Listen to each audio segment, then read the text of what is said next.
ሰላም ጤና ይስጥልን የተወደዳችሁና የተከበራችሁ የአዋጅ ሚዲያ ቤተሰቦቻችን ከአዋጅ ሚዲያ የሚተላለፍላችሁ ዜና ትንታኔያችን ተጀምሯል።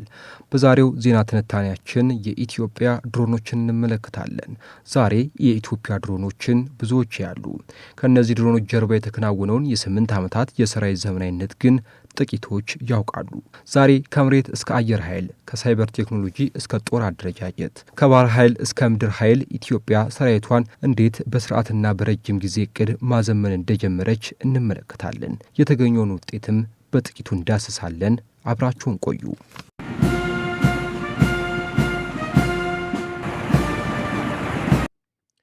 የዛሬው የድሮን አቅም የተገኘው በአንድ ሌሊት አይደለም። ከ8 ዓመታት በፊት የተጀመረ ረጅም የዘመናዊነት ጉዞ ውጤት ነው። ዛሬ ከሀገር ውስጥ አልፎ በቀጠናው ሀገራትም ተጽዕኖ ከፍ ያለ ሰራዊት እንደገነባች የሚነገርላት ኢትዮጵያ ባለፉት 8 ዓመታት እልህ አስጨራሽ ሪፎርም ስራ ሰርታለች። ከሰሞኑ የህወሓት የሻዕቢያና የግብፅ እንዲሁም የአገር ውስጥ ኃይሎችን ህልም ያጨለመው የድሮን ቴክኖሎጂ ኢትዮጵያ ያለችበትን ደረጃ የሚያሳዩ ናቸው።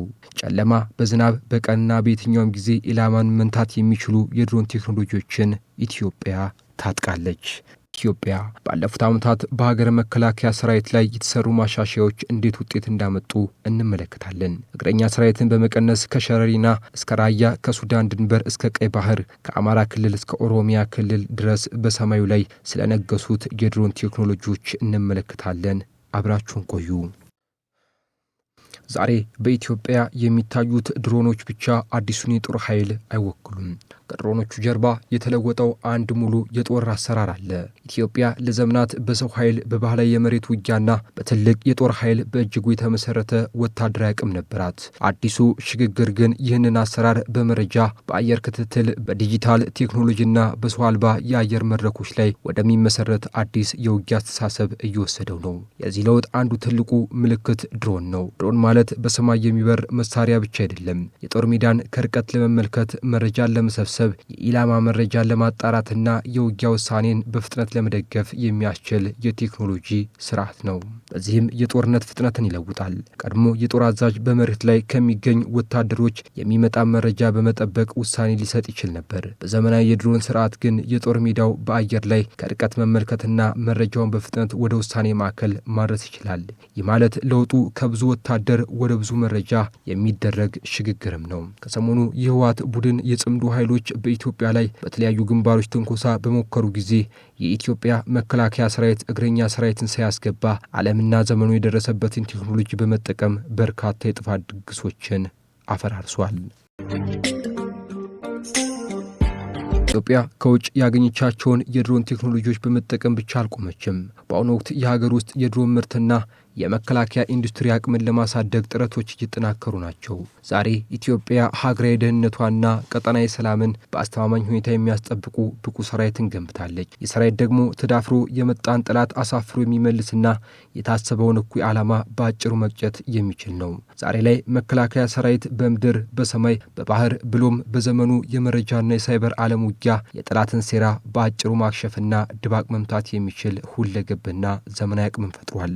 ከሁሉም በላይ ደግሞ ትልቁና አዲሱ የታሪክ ምዕራፍ ኢትዮጵያ ዘመናዊ የጦር መሳሪያዎችን ከውጭ ሀገራት በውድ ዋጋ ገዝቶ ከመታጠቅ ተሻግራ አሁን በራሷ አቅም አመርታ ጦሯን በማስታጠቅና ማደራጀት ላይ መገኘቷ ነው። በአሁኑ ወቅት ኢትዮጵያ ወታደራዊ ኢንዱስትሪ ዘመኑ የደረሰበትን የቴክኖሎጂ ደረጃ የጠበቁ የጦር መሳሪያዎችና ወታደራዊ ቁሳቁሶችን አምርቶ ሰራዊትን እያስታጠቀ ምርቱንም የሀገር ፍላጎትን ከመሸፈን አልፎ ለሌሎች ወዳጅ ሀገራትን መሸጥ ወደሚቻልበት የኢኮኖሚና ወታደራዊ አቅም ላይ የደረሰ መሆኑን ጠቅላይ ሚኒስትር አብይ አህመድ በተደጋጋሚ ተናግረዋል። አሁን ኢትዮጵያ ወታደራዊ ዘመናዊነትን ታሪክ በድሮን ገዛች በሚለው አጭር ሀረግ መግለጽ አይቻልም። ጉዳዩ የጦር ኃይልን ከባህላዊ የመሬት ውጊያ አሰራር ወደ መረጃ ቴክኖሎጂ፣ የአየር ኃይልና ሰው አልባ ስርዓቶች የተቀናጀ አቅም ለውጥ ለመለወጥ የተደረገ ሙከራ ነው። አሁን የኢትዮጵያ ወታደራዊ ዘመናዊነት ታሪክን በድሮን ገዛች በሚለው አጭር ሀረግ መግለጽ አይቻልም። ጉዳዩ የጦር ኃይል ከባህላዊ የመሬት ውጊያ አሰራር ወደ መረጃ ቴክኖሎጂ፣ አየር ኃይልና ሰው አልባ ስርዓቶች የተቀናጀ አቅም ለመለወጥ የተደረገ ሙከራ ነው እና ዋናው ጥያቄ ይሄ ነው። የለውጥ መቼ ጀመረ? የትኞቹ የቴክኖሎጂ ውሳኔዎች የኢትዮጵያን የጦር ኃይል ቀየሩ? እና ድሮኖች በእርግጥ የኃይል ሚዛኑን ምን ያህል ለውጠዋል የሚለው ነው። የኢትዮጵያ የጦር ኃይል ዘመናዊ ለውጥ ጉዞ በተለይም እንደ አውሮፓውያን አቆጣጠር ከ2018 እስከ 2019 ዓ.ም ጀምሮ በከፍተኛ ሁኔታ መፋጠን ጀመረ። ይህም የጦር ኃይሉ በከባድ የጦር መሳሪያና በእግረኛ ወታደሮች ላይ ብቻ የተመሰረተ የቆየ የውጊያ አቅም ከመጠቀም ወደ ቴክኖሎጂ መረጃን ፈጣን የውሳኔ አሰጣጥ የሚያጣምር ዘመናዊ የውጊያ ስርዓትን ለማሸጋገር በተወሰደ ስትራቴጂያዊ አቅጣጫ እየተመራ ነው። በዚህ የለውጥ ሂደት የሰው አልባ የአየር ተሽከርካሪዎችን በስፋት መጠቀም፣ በትክክለኛ ኢላማ ላይ የሚደርሱ የጦር መሳሪያዎችን ማሳደግ፣ የዲጂታል መገኛ አቅምን ማጠናከርና የሳይበር ደህንነትን ማሻሻል ዋና ዋና የለውጡ አካላት ሆነዋል። በተጨማሪም የጦር ሜዳ መረጃን በፍጥነት መሰብሰብ፣ ማጣራትና ለውሳኔ አሰጣጥ መዋል የሚያስችሉ የክትትልና የመረጃ ስርዓቶች ላይም ትኩረት ተሰጥቷል። ከነዚህ የዘመናዊነት እርምጃዎች መካከል የሰው አልባ የአየር ድሮኖችን መጠቀም ለጦር ኃይሉ የውጊያ አቅም ጉልህ ለውጥን አምጥቷል። ለዚህም መሳሪያዎች ሰፊ አየር ክልል ለመቆጣጠር፣ በጦር ሜዳ ያለውን ሁኔታ በቅርብ ለመከታተልና ለወታደራዊ ውሳኔ የሚያስፈልግ መረጃን በፍጥነት ለማቅረብ አዲስ አቅም ፈጥረዋል። በተለይም የታጠቁ ድሮኖች የሚወሰኑ የጦር ኢላማዎች በከፍተኛ ትክክለኛነት ለመምታት እንዲቻል በማድረግ በጦር ሜዳ ያለውን የኃይል ሚዛን ለመቀየር የሚችል አቅምን አሳይተዋል። ይህም የተወሰኑ የጦር ስራዎችን በብዙ ሰው ኃይል በከፍተኛ ወጪ ማከናወን ከሚጠይቀው የቆየ አሰራር ይልቅ ፈጣን፣ ተለዋዋጭና በመረጃ የተደገፈ የውጊያ አቅም እንዲገነባ አግዟል። የኢትዮጵያ የጦር ኃይል ለዘመናዊነት የጦር መሳሪያ መግዛት ብቻ ሳይሆን መረጃን በፍጥነት መጠቀም፣ የአየር አቅም ማጠናከር፣ የቴክኖሎጂ አጠቃቀም ማስፋትና የጦር ሜዳ ውሳኔዎችን በተሻለ መረጃ ላይ ማሰማራትን ያካተተ ሰፊ ለውጥ አምጥቷል። የኢትዮጵያ ወታደራዊ ዘመናዊነትን ለመርዳት በመጀመሪያ ልንጠይቀው የሚገባው ጥያቄ ስንት ድሮን ተገዛ የሚለውን አይደለም። ዋናው ጥያቄ የጦር ኃይሉ እንዴት ማሰብና መስራት ጀመረ የሚለው ነው። ዘመናዊ ወታደራዊ ኃይል በወታደር ቁጥር ብቻ አይለካም። የሚለካው በመረጃ ማግኘት፣ በፍጥነት መወሰን፣ በትክክለኛ ኢላማ መለየት፣ የተለያዩ የጦር ኃይሎችን በአንድ ስርዓት ማቀናጀትና ቴክኖሎጂን በጦር ሜዳ ላይ በተግባር መዋል በመቻል ነው። ኢትዮጵያ ትላንት ድሮን መታጠቋ ያስገርም ነበር። አሁን ድሮን ታመርታለች። ከጥቂት ዓመታት በፊት ኢትዮጵያ ዘመናዊ የሰው አልባ የቪዲዮና የውጊያ አውሮፕላኖች ድሮኖችን ታጥቃ ስትገኝ በዓለም አቀፍ ደረጃ ትልቅ ትኩረትን ስባና ብዙዎችን ማስገረሙ አይዘነጋም። የቴክኖሎጂው ወዳድነትና ውስብስብነት አቪዬሽን ገና ለጀመረችው ሀገር የሩቅ ህልም መስሎ በታየበት ወቅት ኢትዮጵያ ፈጣን ውሳኔ፣ ቁርጠኝነት በማሳየት የታጠቁ ድሮኖችን ወደ ስራ ማስገባቷ ቀጠና የዓለም አቀፍ እይታዎችን በአንድ ጀንበር ቀይሯል። ይሁን እንጂ አስገራሚ ጉዞ እዚያ ላይ አላቆመም። ትላንት የድሮን ቴክኖሎጂ ተጠቃሚ ገዢ የነበረችው ኢትዮጵያ ዛሬ ላይ በገዛ አቅሟና በሀገር በቀል ባለሙያዎቿ ድሮኖችን ወደ ማምረት መሸጋገሯ መከላከያ ቴክኖሎጂያችን የደረሰበትን የጥቅስ ደረጃ የሚያስመሰክር ታሪካዊ ምዕራፍ ነው።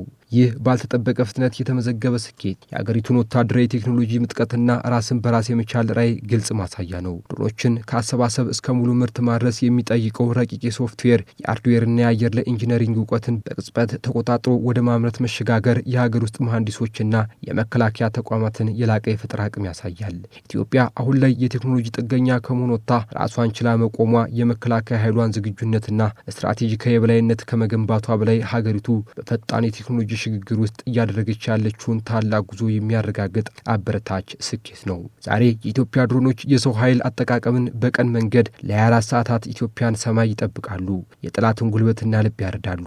ይህ ከሰሞኑ የታየው ሌላ ገጽ ነው።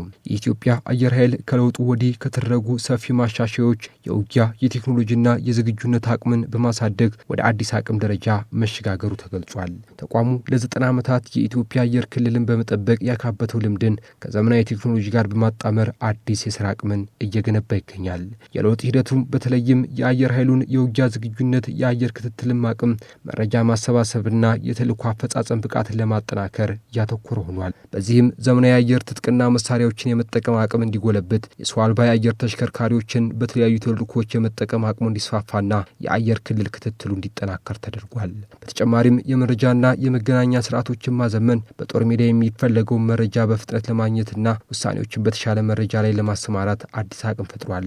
ይህ ከባህላዊ ውጊያ አሰራር በመላቀቅ በቴክኖሎጂ በመረጃና በፈጣን የውሳኔ አሰጣጥ ላይ የተመሰረተ የውጊያ አቅም እንዲገነባ አስችሏል። የተቋሙ ዘመናዊነትን በትጥቅ ማሻሻያ ብቻ የተወሰነ አይደለም። የሰው ኃይል ስልጠና ማጠናከር፣ የባለሙያዎችን አቅም ማሳደግ፣ የቴክኒክና የጥገና አቅሞችን ማሻሻልና የተቋሙን የውሳኔ አደረጃጀት ማጠናከር የለውጡ አካላት ሆነዋል። በዚህ ሂደት የአየር ኃይሉ የተለያዩ የውጊያና ክትትል ተልዕኮችን በተሻለ ዝግጁነት ለመፈጸም የሚያስችሉ አቅምን አጠናክሯል። የተቋሙ የዘመናዊነት ጉዞም የኢትዮጵያን አየር ደህንነት ከማጠናከር ባለፈ ለቀጣይ ዘመናት ለሚያስፈልጉ የቴክኖሎጂ የሰው ኃይል ተልዕኮም አፈጻጸም መሰረት እያጠናከረ ይገኛል። የኢትዮጵያ ወታደራዊ ሽግግርን በድሮን ቁጥር ብቻ መለካት የለብንም። ዋናው ለውጥ ከባህላዊ ጦርነት አሰራር ወደ መረጃ የሚያመራ ቴክኖሎጂን የሚጠቀምና የተለያዩ የጦር ኃይሎችን በአንድ ስርዓት ለማቀናጀት የሚሞክር አዲስ የውጊያ አስተሳሰብ መምጣቱ ነው። ድሮን የዚህ ለውጥ ፊት ሊሆን ይችላል። የለውጡ እውነተኛ ልብ ግን በቴክኖሎጂ፣ በሰው ኃይል፣ በመረጃና በተቋማዊ አደረጃጀት ውስጥ ነው እና ከዚህ የሚነሳው ትልቁ ጥያቄ ኢትዮጵያ ዘመናዊ ጦር መሳሪያዎችን ተጠቃሚ ከመሆኑ አልፋ የራሷን የመከላከያ ቴክኖሎጂ የምትፈጥር ሀገር መሆን ችላለች የሚለው ነው። የዛሬ ድሮን የሚያሳየን የመጨረሻውን ውጤት ነው። ከጀርባ ያለው ታሪክ ግን የመሳሪያ ግዢ ታሪክ ብቻ ሳይሆን የወታደራዊ አስተሳሰብና አቅም ሽግግር ታሪክን ነው። የኢትዮጵያ የውስጥና የውጭ ኃይሎች ኢትዮጵያ ከቱርክና ኢራን እንዲሁም ከሌሎች ሀገራት ከገዛቻቸው ዘመኑን የዋጁ ድሮኖች ባለፈ በሀገር ውስጥ አቅም እያመረተች መሆኗን የዘነጉ ይመስላል። እርሶስ ኢትዮጵያ የደረሰችበት የመከላከያ አቅም እንዴት ይመለከቱታል? ከሰሞኑ በህወሓት ላይ የተሰነዘሩ ያሉ ጥቃቶች ምን ያስተምሩናል የሚለውን በኮመንት መስጫው ላይ ያስቀምጡልን። ሰላም ያቆየን።